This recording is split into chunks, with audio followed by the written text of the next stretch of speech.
Oke. Jadi kita lanjutkan lagi. Sebelumnya ada suatu peristiwa. Kalau ada suatu peristiwa, emosi itu bukan sesuatu yang langsung bisa mereda. Berkurang bisa, tapi tidak bisa langsung hilang. Kemudian ada lagi masalah berikutnya. Masalah berikutnya adalah keadilan. Jadi jangan dilihat sekedar dari segi salah atau tidak salahnya, patut atau tidak patutnya, tapi lihat juga dari segi apa dirasakan dirinya sebagai keadilan. Jadi contohnya yang seringkali dijadikan contoh, seorang maling ayam, dia dihukum, wajar atau tidak? Wajar, dia salah. Tapi kalau dibandingkan dengan kejadian-kejadian yang jauh lebih besar yang tidak dihukum, apakah ada rasa keadilan? Jadi di sini harus kita lihat perasaan. Perasaan itu bukan hanya tergantung pada rumus, tapi perasaan juga tergantung pada ketidakadilan atau keadilan yang terjadi. Oh, jadi ini kita itu bisa dikatakan marah dalam hal yang sangat wajar. Sebetulnya itu dalam hal yang biasa terjadi gitu. Jadi perasaan-perasaan orang, tapi pada diri kita yang lebih emosional otomatis akan lebih meledak-ledak daripada orang lain. Tapi pada orang lain juga jangan dikira tidak emosi kalau sudah begitu. Tapi yang terjadi adalah dia mungkin menangis. Bu, Atau mungkin dia stres, dia tahan.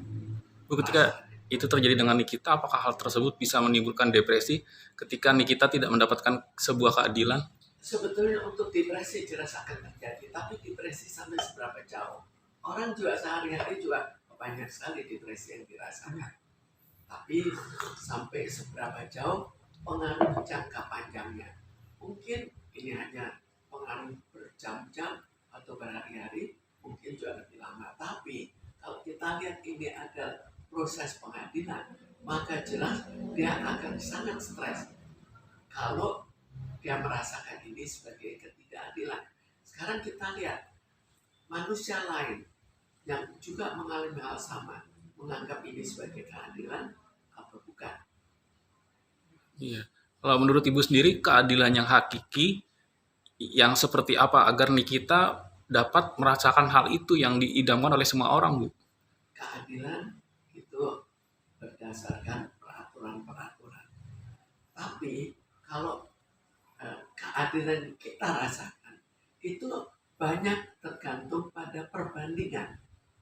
Kalau misalnya kita mempunyai bukti dan bukti itu tidak sampai ditayangkan dan kita anggap itu betul-betul suatu bukti yang sangat kuat bagi kita, maka tidak ditayangkannya membuat emosi yang luar biasa besarnya karena dianggapnya ini yang bisa membela dirinya, padahal ternyata diputus begitu saja dan diputus yang pada masyarakat umum dianggap di luar keadilan. Lalu berikutnya, sebetulnya itu sebelumnya hak dari hakim. Apakah boleh diberikan keringanan atau tidak?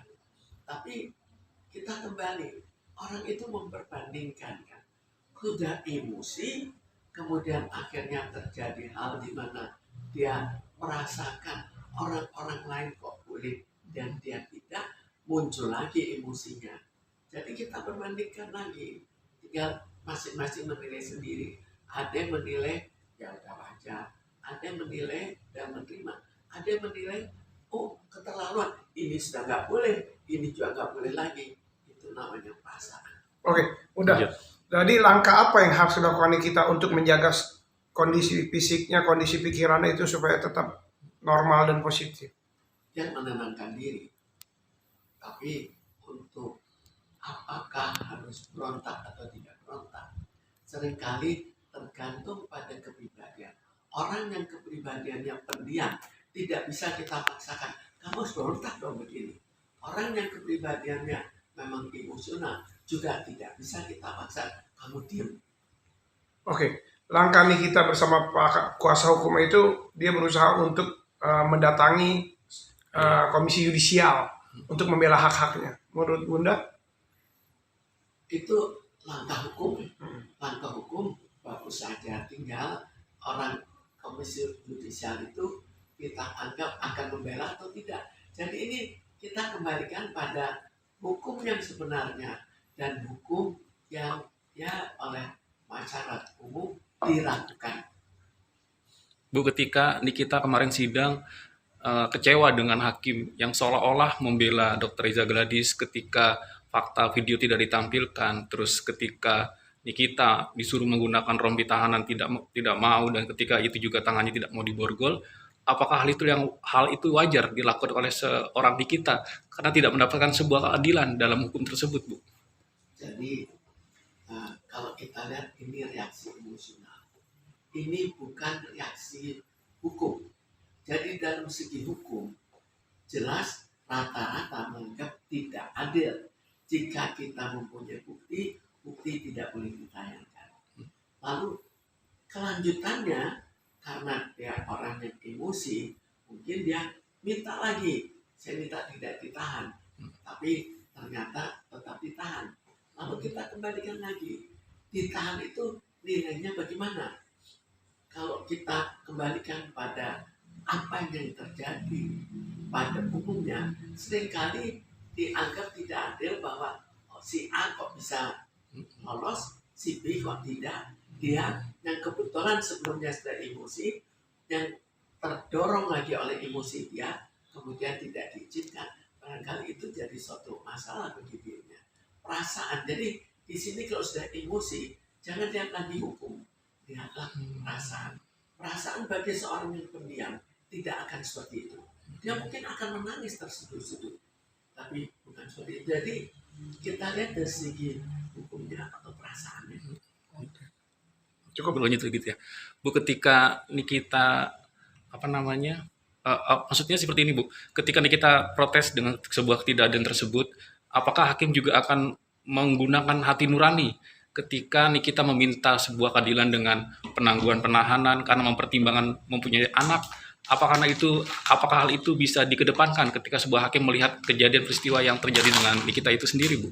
Hati nurani itu ada perorangan.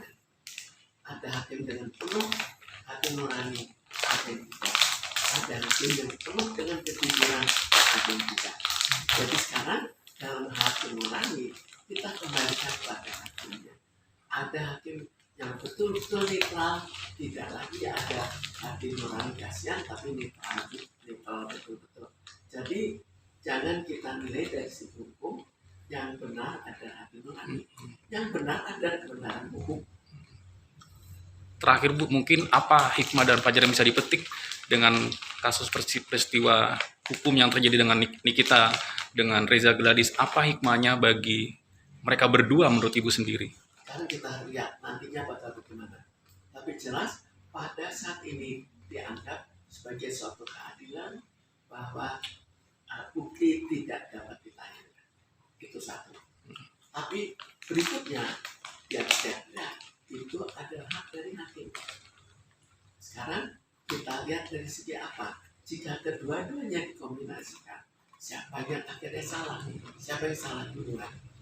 Jadi kita jangan melihat dari segi hati nurani atau apa. Ini kan segi hukum. Jangan kalau misalnya pada seorang nenek-nenek usia sudah tua, akhirnya hanya ambil kayu yang tidak jelas lagi apakah dia salah atau tidak, itu baru